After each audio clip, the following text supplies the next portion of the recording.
Merhabalar, Büyük Beyaz Filo'ya hoş geldiniz. Bugünkü bölüme geçmeden önce değinmek istediğim birkaç mevzu var. Bunların ilki yeni bir video konsepti. Malumunuz her videonun altına sorularınız varsa yorumlarda belirtin diye yazıyorum. Ve kimi ilgili izleyiciler de merak ettikleri konularda sorularını belirtiyorlar. Eksik olmasınlar.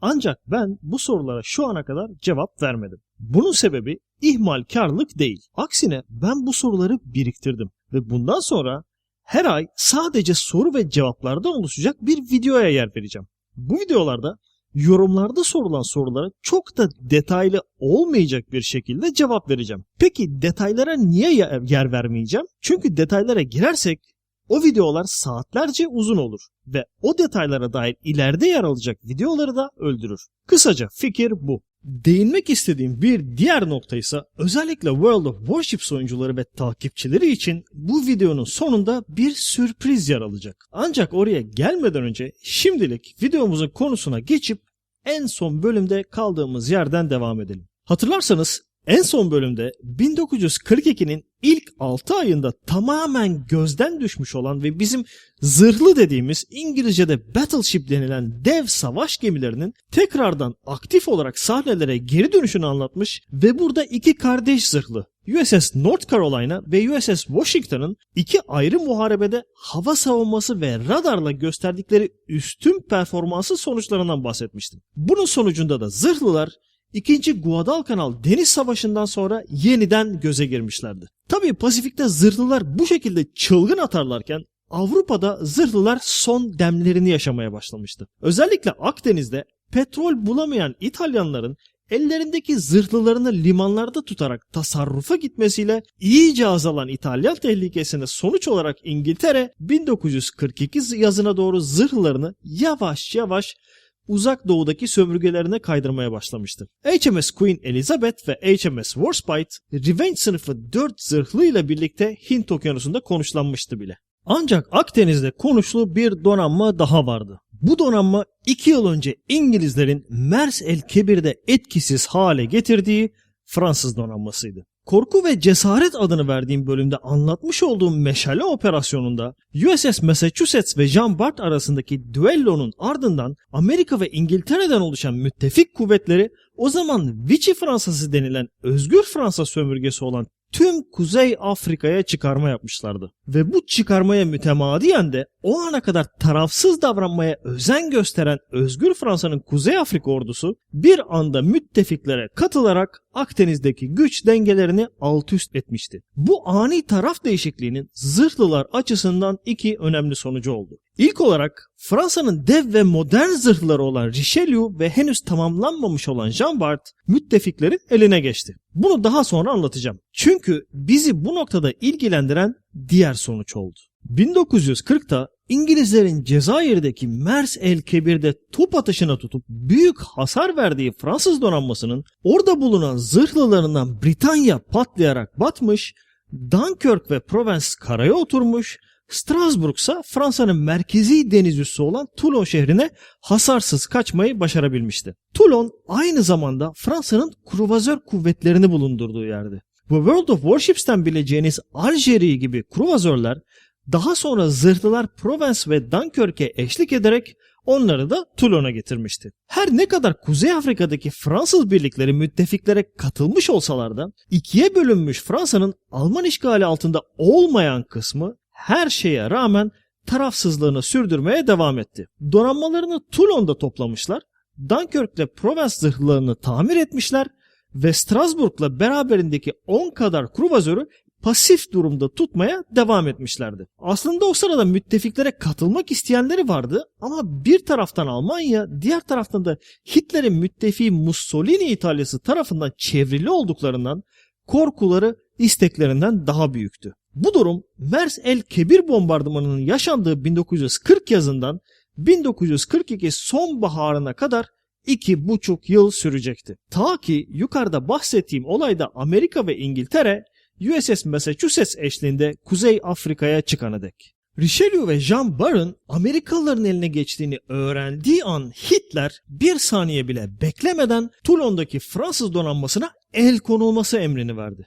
Almanlara göre Fransızlar ateşkes anlaşmasına ihanet etmişti ve bunun cezası belliydi. Tümden işgal. Almanlar hiç beklemedi ve alelacele Fransa'nın geriye kalan özgür kısmını da işgal ettiler. Lille Operasyonu adı verilen bu operasyonun son aşaması Toulon şehrinde demirde bulunan Fransız donanmasının 3 zırhlısıyla kruvazörlerine el koyup onları müttefiklere karşı kullanmaktı. O güne kadar pasif kalıp aslında teknolojik olarak son derece modern ve güçlü zırhlı ve kruvazörleriyle destroyerleri olan Fransa, 2. Dünya Savaşı'nda Avrupa'nın denizlerdeki kaderini belirleyen çok büyük bir hamle yaptı. Fransızlar onurlu bir milletti. Bu onurlarından ötürü Almanlarla yaptıkları tarafsızlık anlaşmasına sadakatle uymuşlar. Bu sadakatlerine güvenmeyen İngilizlerin Mers el-Kebir'deki hain baskınlarına karşı onurlu bir şekilde karşılık vermişler ve onurlarından taviz vermeyerek her şeye rağmen dik durmaya devam etmişlerdi. 2. Dünya Savaşı denizcilik tarihine baktığınızda Fransızların o donanmalarına ve gemilerinin potansiyel gücüne rağmen hiçbir askeri hamlede bulunmadığını görürsünüz. Fransız zırhları şu gemiyle savaştı veya Fransız donanması şurayı bombaladı diyeceğiniz bir olay yoktur. Bunun sebebi Fransız donanmasının yaptığı tek büyük hamlenin yapabilecekleri en büyük hamle olmuş olmasıydı. Almanlar 27 Kasım 1942 gecesi sabah saat 4 sıralarında 7. Panzer Bölüğü ile Toulon'a girdiler. Ancak üs çok büyük olduğu için cephanelikler arasında kaybolarak 1 saat kaybettiler. Tabii bu arada Fransızlar olaya uyanmıştı ve donanmalarını Almanlara kaptırmaya hiç de niyetleri yoktu. Fransızların Almanlarla yapmış olduğu ateşkes anlaşmasının kurallarından biri de limanda bekletilen savaş gemilerinin depolarının boş tutulmasıydı. Ancak onuru elden bırakmak istemeyen Fransızlar azar azar ve gizli gizli bu depoları doldurmuşlardı ve her an bir kaçışa hazır bekliyorlardı. Ancak bir sıkıntı vardı ki Fransız deniz subaylarının yarısı hala İngilizlerin Mers el-Kebir'deki bombardımanı ve Amerika'nın Kuzey Afrika'yı işgalini gururlarına yediremiyorlardı. Dolayısıyla müttefik tarafına geçme fikrinden nefret ediyorlardı. Ortada açık bir kin durumu vardı. Toulon'daki Fransız donanmasının başındaki Amiral Jean de Laborde bunlardan biriydi ve donanmasının kesinlikle ne Alman, ne İngiliz, ne de Amerikalıların tarafına geçmesi taraftarı değildi. Bundan ötürü de Kuzey Afrika'da Amerikan tarafına geçmiş olan Amiral François Darlan'la ters düşmüştü. Bir taraf gel müttefiklere katılalım, savaşı beraber kazanalım derken diğeri ben düşmanla işbirliğine girmem diye diretiyordu. Toulon'a girip liman girişini ararken 1 saatten fazla süre kaybeden Almanlar girmek istedikleri liman girişindeki bekçinin evraklarınızı gösterin gibi saçma sapan talepleri yüzünden de vakit kaybedince Amiral Laborde tüm bu sürede gemilerin kendilerini batırmaları emrini vererek hazırlıklarını tamamlamalarını sağlamıştı. Sabah saat 5.30'da Almanlar en nihayetinde limana makinalı tüfekler ve mekanize araçlarla girdiklerinde Fransız denizcileri gemileri boşaltmış ve tüm iskele bir insan denizine dönüşmüştü. Almanlar panik ve aceleyle tüm gemilere çıkmak için koştukları an sancak gemisi Strasbourg'tan tek kelimelik bir emir 3 kez tekrarlandı. Batın, batın, batın. Almanlar Fransızları durdurmaya çalışırken karşılıklı bir ateş başladı. Alman tanklarına Fransız zırhlı ve kruvazörleri yanıt vermeye kalkınca Almanlar anlaşarak bu faciayı durdurmak istedi ancak artık çok geçti. Açılan vanalar ve patlamalar eşliğinde ilk önce güzeller güzeli zırhlı Strasbourg olduğu yerde suya gömülerek zemine oturdu. Tüm makine dairesi havaya uçurulmuştu ve artık onarılması bile imkansızdı. Strasbourg sadece 10 dakika içinde suya gömülü bir hurdaya döndü. O an kuru havuzda bekleyen Dunkirk'ün kaptanı ilk önce gemisini batırmak istemedi ancak diğerlerinin yaptığı fedakarlıkları görünce La Gasonnière kruvazörünün kaptanı tarafından ikna edildi. Strasbourg'un kardeşi Dunkirk de aynı fedakarlığı yaparak tüm makine dairesini imha ederek büyük bir patlamayla olduğu yerde infilak etti ve dibe oturdu. Fransızların en son ve antika zırhlısı Provence de aynı hamleyi yapıp battı. Savaş boyunca hiçbir şey yapmayan Fransızlar Toulon'da savaşın devamını şekillendirecek en büyük hamlelerden birine imza attılar. Almanya Fransız donanmasından mahrum kalmıştı ve yumuşak karın diyebileceğimiz Akdeniz kıyılarından işgale açık hale gelmişti. İtalya zaten tek başına Almanya'yı savunabilecek deniz gücüne artık sahip değildi. Fransız zırhları hiçbir savaşta yer almamalarına rağmen sadece kendilerini feda etmeleriyle İkinci Dünya Savaşı'nda kalıcı bir iz bıraktılar. Biri hariç, Amerikalıların tarafına geçen Richelieu. Bu gemi savaşın ilerleyen safhasında Fransızların 2. Dünya Savaşı'ndaki tek aktif zırhlısı olarak gururla milletini temsil edecekti. Ama onu daha sonra anlatacağım. Fransız donanmasının da ortadan kalkmasıyla müttefikler için Avrupa'da denizde kala kala sadece 2 tehlike kalmıştı: Scharnhorst ve Tirpitz. Dolayısıyla da İngiltere zırhlarını hızla Japonların son derece aktif olup Amerika'ya kan döktürdüğü Hint ve Pasifik okyanuslarına kaydırmaya başladı. Fransızların Toulon'da kendi donanmalarını batırması 1942'nin son önemli donanma olayı oldu. 1943'e girildiğinde Guadalcanal'da yarım yıldır devam eden çatışmaların sonunda çekilmeyi uygun gören taraf en nihayetinde Japonlar oldu. 1942 Kasım'ında ard arda 2 gecede önce Hiei sonra da Kirishima zırhlarını kaybeden Japonlar güçlerini tazeleyip yeniden organize olmak için geri çekildiler. Bu şekilde savunma hatlarında daha da güçlendireceklerdi. Japon donanması Hiei ve Kirishima'nın kaybına rağmen hala modern zırhlara ve daha da önemlisi 2. Dünya Savaşı'nın en modern ve güçlü kruvazörlerine sahipti. Bu Amerika için bir sorundu. Hem de çok büyük bir sorun. Sıkıntı şuydu ki Japonların Takao, Mogami ve Tone sınıfı kruvazörleri hem çok güçlü hem de çok hızlıydılar. Amerika'nın en modern zırhları olan North Carolina ve South Dakota sınıfı zırhlıları bile onları yakalayacak hıza sahip değildi. Yine de Amerika 1943 başında Guadalcanal'da sağlam bir hasar gören USS South Dakota ile kardeşi USS Alabama'yı Kuzey Atlantik Okyanusu'na İngiliz zırhlısı 5. George'la birlikte konvoy korumasına gönderdi. Kuzey Afrika operasyonunu başarıyla tamamlayan USS Massachusetts ise Guadalcanal'da destan yazan USS North Carolina ile USS Washington ikilisine katılmış olan kardeşi USS Indiana ile dev bir zırhlı gücü meydana getirmek üzere Mart 1943'te Tahiti'de buluşacaktı. Kısaca Amerikan donanmasının tüm modern zırhları Amerika'dan son derece uzakta görevlendirilmişti. Çünkü bunun bir sebebi vardı. Amerika daha 1936'da Japonya'nın 2. Londra Deniz Konferansı'ndan çekilmesinin ardından Japonları potansiyel bir askeri tehdit olarak etüt etmeye başlamıştı. Varlığını bilmedikleri için Amerika'nın Yamato ve Musashi'yi içine katmadığı bu etüdün sonucunda Amerika'ya tehdit olabilecek 2 Japon unsurunda karar kılınmıştı. Bunlar Kongo sınıfı 4 hızlı zırhlı ve Japonya'nın neredeyse birer mini zırhlı denilebilecek kadar güçlü olan kruvazörleriydi. Amerika 1938'de o sıralar inşasına yeni başladığı North Carolina ve South Dakota sınıfı zırhlıların bu tehdit unsurlarına karşı koymak için yeterince hızlı olmadığının bilincindeydi. Dolayısıyla da yeni bir savaş gemisi tasarlamaya karar verdi.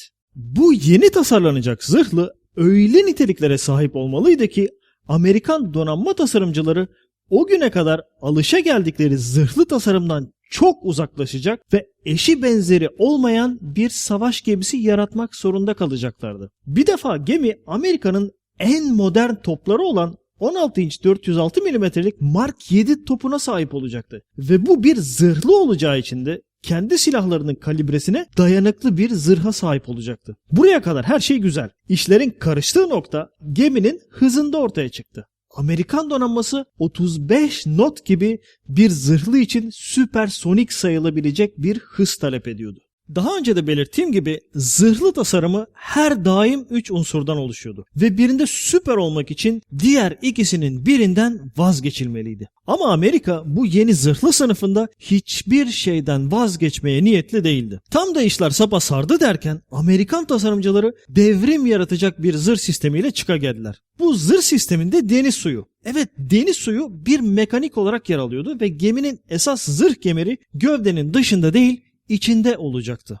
Gemi 35 knot hız yapacağı için yeterli sayıda kazan odasına sahip olması gerektiğinden 260 metre gibi devasa uzunlukta bir gövdeye sahip olacaktı. Ve bu uzunlukta gövdenin ağırlık sebebiyle ortasından gofret gibi kırılmaması için de zırhının ilk tasarlanandan daha ince olmasında karar kılınmıştı. Yine de bu inceliğe rağmen strüktürel yapısındaki devrimsel tasarım sebebiyle bu zırhlı sınıfı Yamato'dan gelebilecek bir isabeti bile alsa dayanabilecek sağlamlıktaydı. Bu yeni zırhlı sınıfı bu doğrultuda tek bir şey olmak için tasarlanmıştı: kruvazör katili. Muazzam hızıyla hem uçak gemilerine eşlik edip onları koruyabilecek hem de düşmanın Kongo sınıfı hızlı zırhlılarıyla kruvazörlerini kovalayıp yok edebilecekti. Amerika bunlardan ilk başta 4, sonradan 2 tane daha üretmeye karar verdi ve direktman inşa aşamasına girişti. 4 yıl süren inşa aşaması gizlilik içinde yürüdü ve İngiltere hariç hiçbir ülke bu yeni devlerin varlığından haberdar olmadı.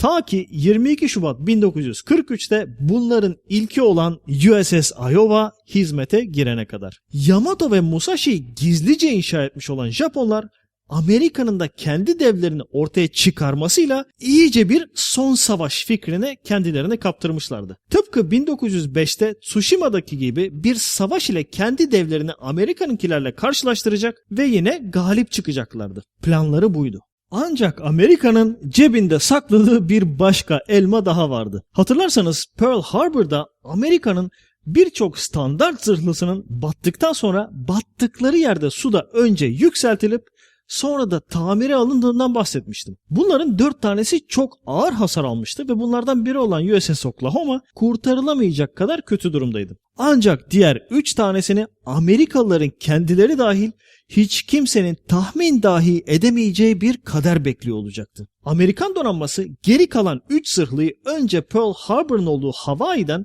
Anakara Amerikası'na getirdi ve denizcilik tarihinde eşi benzeri görülmemiş bir yenileme, yükseltme ve güncelleme operasyonuna girişti. 1942 yazında başlayan ve yaklaşık 10 ay süren bu operasyon sonucunda bu 3 gemi yeniden suya indirildiklerinde eski hallerinden eser kalmamıştı.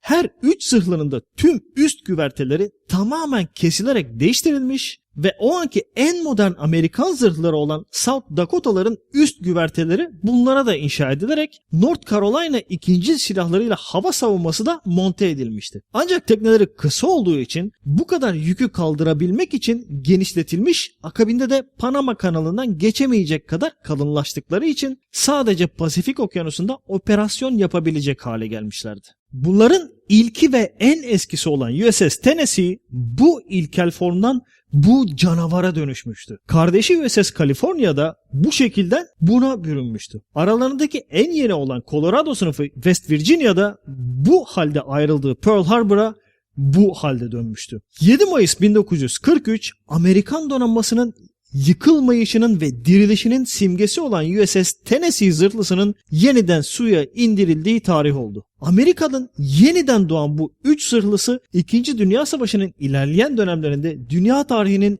en ironik ve en anlamlı savaşlarından birini yapacak ve tarihe altın bir iz bırakacaklardı. Sırf bundan ötürü USS Tennessee tüm denizcilik tarihi boyunca yer alan zırhlılar içinde benim en çok sevdiğim zırhlıdır şahsen. Amerika'da işler böyle tıkırında giderken Japonya ise başına gelebilecek en büyük şanssızlıklardan biriyle sarsıldı. Guadalcanal'dan çekilen Japonya, Amerika'nın aşırı düzeyde artan hava gücüne karşı önlem almaya başlamıştı. Bu önlemlerden biri de zırhlarına yeni hava savunması monte etmekti. Proje kapsamında zırhlar Mutsu ve Nagato'da Japon İmparatorluk Donanması'nın merkezi olan Hashirajima deniz üssüne dönmüştü. 8 Haziran 1943 günü demirli olduğu limanda tam Nagato ile yer değiştirmek için hareket ettikten hemen sonra Mutsu zırhlısının 3. taret cephaneliği havaya uçtu. Hemen akabinde 4. tareti de infilak etti ve gemi ikiye kırıldı. Ön gövde 10 dakika içinde ters dönüp 1100 kişiyle batarak mezar oldu. Arka gövde ise yanarak 12 saat kadar su üstünde kaldı ve en sonunda o da battı. Bu patlama Japon İmparatorluk Donanması'nın yaşadığı en büyük facialardan biridir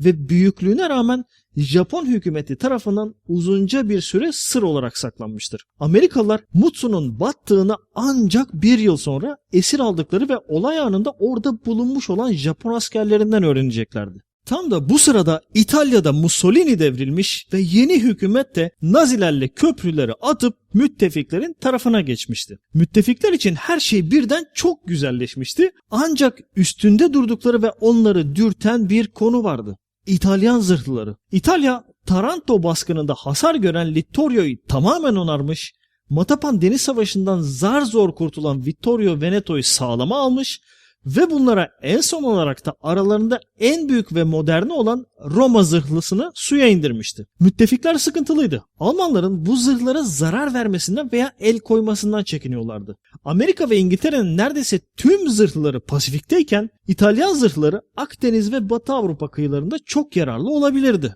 Yeni İtalyan hükümeti, müttefik ordusu lideri ve geleceğin Amerikan Başkanı Dwight Eisenhower'la önceden belirlenmemiş ve gizli bir tarihte İtalyan donanmasının Malta'daki İngiliz üssüne gitmesi konusunda anlaştı. 9 Eylül 1943 günü İtalyan donanmasının tümü Roma'nın başını çektiği zırhlılar Littorio ve Vittorio Veneto öncülüğünde Malta'ya doğru yola çıktı. Bu zırhlılar arasında Giulio Cesare de vardı. Her şey yolunda giderken öğlen saat 2 civarında ufukta çift motorlu Alman Do-217 bombardıman uçakları belirdi. Bunların bombardıman için geldikleri belliydi ama ortada bir yanlışlık, bir gariplik vardı. Bu uçaklar bir bombardıman için çok yüksek bir irtifada uçuyorlardı. O kadar yükseklikten atacakları bir bombanın isabet ihtimali net olarak sıfırdı. Orada bomba isabeti tutturmaları neredeyse imkansızdı. İşte herkes şaşkınlıkla uçakları izleyip tam da bu düşüncelere kapılmışken Alman bombardıman uçaklarının her biri taşıdıkları tek ve kocaman bombayı salmaya başladı. Normal bir bombardıman için gerçekten garipti. Bir defa standart bombardıman tekniğinin aksine uçaklar pike yapmak için dalmamıştı ve bombalarını bıraktıktan sonra da uzaklaşmak yerine oldukları yerde yavaşça dönüyorlardı. Tüm bunların nedeni kısa sürede anlaşıldı. Daha ilk bomba Littorio'nun kıç tarafında sadece 2 metre ıskayla suya gömülerek patladı. İnanılmaz bir isabet oranı söz konusuydu. Söz konusu bombalar Almanların son teknolojisi olan ve atıldığı uçaktan radyo sinyalleriyle uzaktan kumanda edilerek yönlendirilen 4 kanatlı Fritz X bombalarıydı. Kısaca hedefi bulan bombanın kendisi değil, o bombayı uzaktan kontrol eden bir insandı. Littorio'nun bu ürkünç durumdan yırtmaktaki şansı Roma'da yoktu. Almanlar özellikle lider gemi olan Roma'yı sırf filo komutanı içinde olduğu için hedef almışlardı. İlk isabet Roma'nın sağ arka güvertesine gelerek gövdenin altında delik açtı ve geminin tüm elektrik sistemlerini ve onunla çalışan tüm makinaları devre dışı bıraktı. Sadece tek bir bombayla Roma 12 knot hıza düşmüş ve tüm elektrik ve iletişim sistemleri çökmüştü. Diğer zırhlar hızla manevra yapıp uzaklaşırken geride kalan Roma Alman uçakları için birden sudaki ördek haline gelmişti. Saat akşam 4'e 10 varken ikinci bir bomba Roma'nın ikinci taretinin sağ tarafından gemiye girdi ve başlattığı yangın akabinde Roma'nın ikinci taret cephaneliği infilak ederek patladı. Patlama o kadar şiddetliydi ki taretin kendisi bile havaya fırladı. Bu patlamayla aynı zamanda geminin tüm komuta kulesi de yok oldu ve hem kaptanı hem de komutanı hayatını kaybetti. Sadece 20 dakika sonra Avrupa'nın gelmiş geçmiş en güzel zırhlısı olan Roma 1850 denizcisinden 1250'siyle beraber önce suda ters dönüp kırıldı ve ikiye bölünerek battı. Malta'ya güvenle ulaşan Littorio ve Vittorio Veneto zırhları İngilizler tarafından Mısır'a kaydırılarak etkisiz halde beklemek üzere çürümeye terk edilecekti. Yine aynı konvoyda yer alan diğer zırhlar Giulio Cesare, Caio Duilio ve Andrea Doria da savaş sonuna kadar Malta'da bekletilecekti. Burada tüm amaç savaşın geri kalanında bu savaş gemilerinin bir tehdit olmasını engellemekti. Zaten ne İngilizler ne de Amerikalılar bu dev gemileri kullanacak kadar çok denizciye sahip değillerdi. İtalyan donanması Regia Marina ve gerçekten çok estetik bir güzelliğe sahip olan İtalyan zırhları için 2. Dünya Savaşı çetin bir varoluş mücadelesinin ardından en nihayetinde bitmişti. Ancak 2. Dünya Savaşı gezegenin diğer yarıküresinde Pasifik Okyanusu'nda iyice devasa bir yangına dönüşmeye başlıyordu. Guadalcanalı Japonlardan 7 ayın sonunda ancak temizleyebilen Amerikan donanması hücuma kalkmıştı ve bu hücumun merkezinde en modern zırhlarının 6 tanesini yerleştirmişti. Her ne kadar tarih kitaplarında çok detaylı yer almasa da Pasifik Okyanusu'ndaki Nauru Adası yaşayanları 9 Aralık 1943 günü 2. Dünya Savaşı'nda görülebilmiş olan en büyük zırhlı aksiyonuna şahit oldu. Nauru Adası coğrafi olarak askeri bir üs için olabilecek en kötü yapıya sahipti. Ada yuvarlak bir şapka şeklindeydi ve doğal bir limana sahip değildi. Her tarafı kumsaldı. Daha da kötüsü ada bir volkandı ve mağara ve delik doluydu. Adadaki bir kumsal olan tek küçük düzlük Japonlar tarafından bir havaalanına çevrilip üs haline getirilmişti. Yani havaalanı olarak kullanacak başka bir düzlük dahi yoktu. İşte Japonların havaalanı haline getirdiği bu üs sorunun kendisiydi. Amerikalılar üssü görmezden gelemezdi çünkü çok yakındaki Tarawa Adası'ndaki Amerikan üssünün dibinde sayılırdı. Amerikalılar ne yaptı? Bir operasyona giderken yol üstündeki bu adaya tamı tamına 6 modern zırhlıların tümüyle Pasifik cephesinin en büyük bombardımanını yaptı. USS North Carolina, Washington, South Dakota, Indiana, Massachusetts ve Alabama bir sıra halinde dizilip Nauru Adası'na tarihin gelmiş geçmiş en büyük zırhlı bombardımanını yaparak adayı tabiri caizse ütüden geçirip dümdüz ettiler. Şahsen o manzarayı izleyebilmek, o top ateşlerini görüp dinleyebilmek isterdim. Nauru Adası bombardımanıyla birlikte Amerikan zırhlarının Pasifik'teki hücumu en nihayetinde başlamıştı. Ve buna ilaveten Iowa'nın ardından ileride Kara Ejder olarak bilinecek olan kardeşi USS New Jersey'de hizmete girmişti. 1944 yakındı. Pasifik'teki zırhlar için bu şekilde dev bir hücum başlarken Avrupa'da bir başka hücumsa çok ünlü bir zırhlı için hüzünlü ama çok onurlu bir son olacaktı. Hatırlarsanız bu bölümün başlarında 1943'ün ilk yarısında Amerika'nın USS South Dakota ve USS Alabama zırhlarını İngiliz donanmasına destek için Kuzey Denizi'ne gönderdiğini ve orada tam 6 ay Tirpitz'i tuzağa düşürüp limandan ayrılmasını sağlayarak batırmak için uğraştıklarını anlatmıştım. İşte bu noktada Almanlar Bismarck'ın ardından Tirpitz'i de kaybetmemek için doğaüstü bir uğraş veriyorlardı. Tirpitz, Norveç'te fiyortlar arasında saklanıyor ve ancak en beklenmedik ve sürpriz zamanlarda ortaya çıkarak kendince batırabileceği avlar arıyordu. Ancak İngiliz ve Amerikalılar her daim önlemini almıştı ve Almanlar bir zırhlı çarpışmasından özellikle kaçınıyorlardı. Buna ek olarak 22 Eylül 1943'te Tirpitz'in İngilizler tarafından 2 mini denizaltıyla sabote edilmesi Almanlar için bardağa taşıran son damla oldu. Tirpitz artık göreve çıkmayacaktı ve Norveç'teki Alman deniz gücü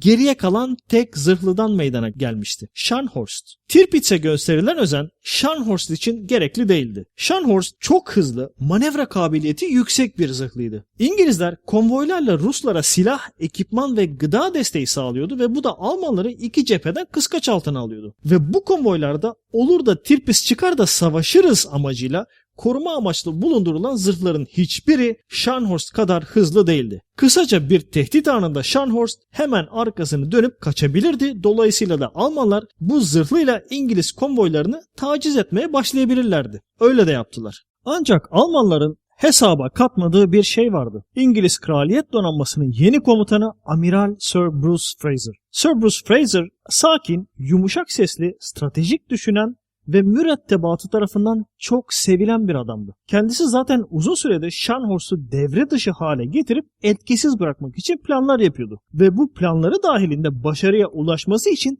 geriye kalan tek hamle Scharnhorst'u sakladığı limandan çıkarmaktı. Bunu da Rusya'ya giden bir konvoyu normal rotasının çok kuzeyinden geçirerek yaptı. Scharnhorst'un başında aslen bir destroyer komutanı olan ve zırhlı operasyonu konusunda tamamen deneyimsiz Amiral Erich Bay vardı. Ve Erich Bay o gün bu konvoyun rotası hakkındaki istihbaratın netliğine aldanarak yola çıktığında aradığı konvoyu bulamadığı için daha da açılmaya karar verdi.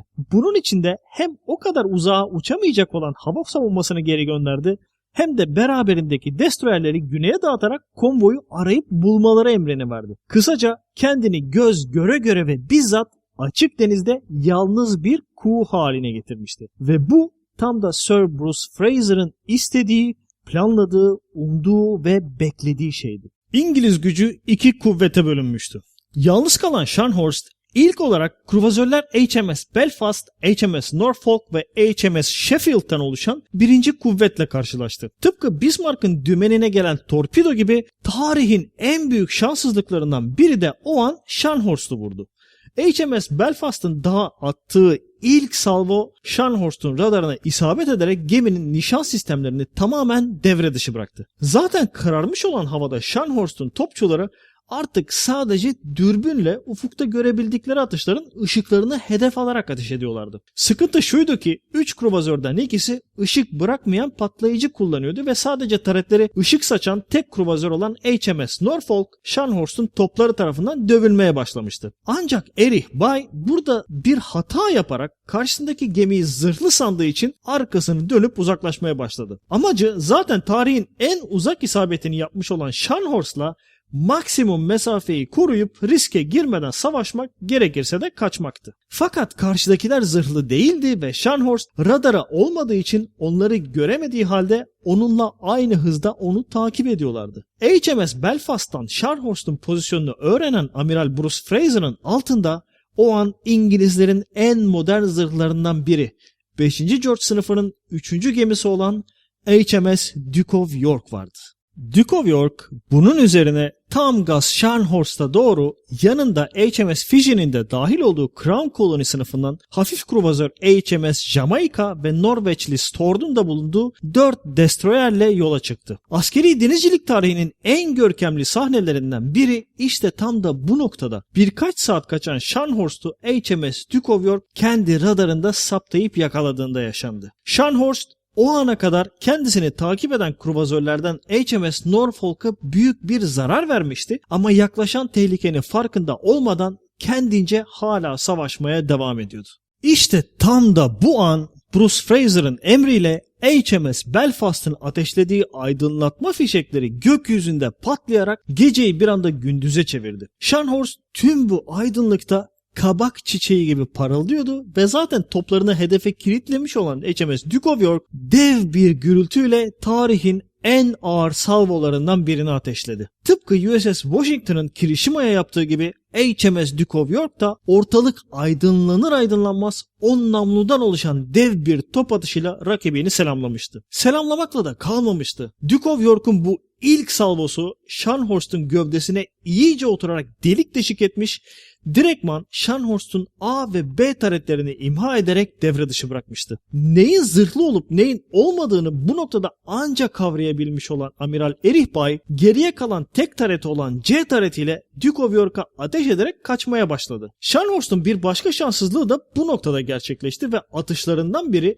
Duke of York'un iki direğinin arasındaki boşluktan geçerek sadece kablolarını koparabildi. Eğer bu atış 2 metre alçaktan gelse Duke of York'un üst güvertesi çok büyük bir hasar alabilirdi. Bu da yetmedi. Duke of York'un buna cevap olarak gönderdiği salvo Scharnhorst'un zırhını delerek kazan dairelerinden birini patlattı ve Scharnhorst birden 10 knot hıza düştü. Her ne kadar üstün Alman mühendisliği sayesinde kısa süre içinde tekrar 22 knot hıza kadar yükseltilebildiyse de artık Duke of York'a refakat eden destroyerler ona yetişmişti ve artık torpido atmak için uygun pozisyon arıyorlardı. Bu dakika Erich Bey'in Scharnhorst'tan Alman üssüne gönderdiği son mesaj oldu. Son mermimize kadar savaşacağız. İşte bu mesajın gazıyla bir anda kendisini kovalayan destroyerlerden ikisine ateş etmek için dönen Scharnhorst, diğer taraftan da kendini HMS Scorpion ve Norveçli Stord destroyerlerinin torpido saldırısına açık bırakmıştı. Kısaca iki taraftan ikişer destroyerin kıskaç torpido saldırısına maruz kalan Scharnhorst 4 torpido yemişti. Ama batmadı ve savaşmaya devam etti. Fakat hızı yine 10 nota düşmüştü ve artık yalpalıyordu. Yine de ana topları devre dışı kalmış olmasına rağmen tıpkı World of Warships'teki gibi ikinci silahlarıyla bile bu destroyerlere çok büyük hasar vermeye devam ediyordu. Ancak aksiyona bir başka İngiliz kuvveti daha dahil olup onların destroyerlerinin attığı torpidolara hızı düşen Scharnhorst'a yetişen Duke of York ve HMS Belfast'la HMS Jamaica'nın toplarıyla torpidoları da eklendi. Saat akşam 7 çeyrekten itibaren tam yarım saat boyunca tek başına olan Scharnhorst, Bismarck'la aynı kaderi paylaşırcasına tarihin en yoğun top ve torpido ateşine maruz kaldı ve dayanabildiği kadar dayanıp verebildiği kadar yanıt vermeye çalıştı. Ancak tüm güvertesi tamamen top mermileri altında bir hurdaya dönüp üst güvertede bulunan herkesin çoktan ölmüş olduğu Almanların şanlı zırhlısı Scharnhorst en sonunda saat 7.45'te burnu tamamen suya gömülmüş halde ve pervaneleri hala döner vaziyette ilerlemeye çalışırken önce ters döndü, sonra da battı. Tam da gövdesi su altına tamamen geçtiğinde yaşanan devasa bir patlamayla da burun kısmı infilak etti ve bir efsane zırhlı daha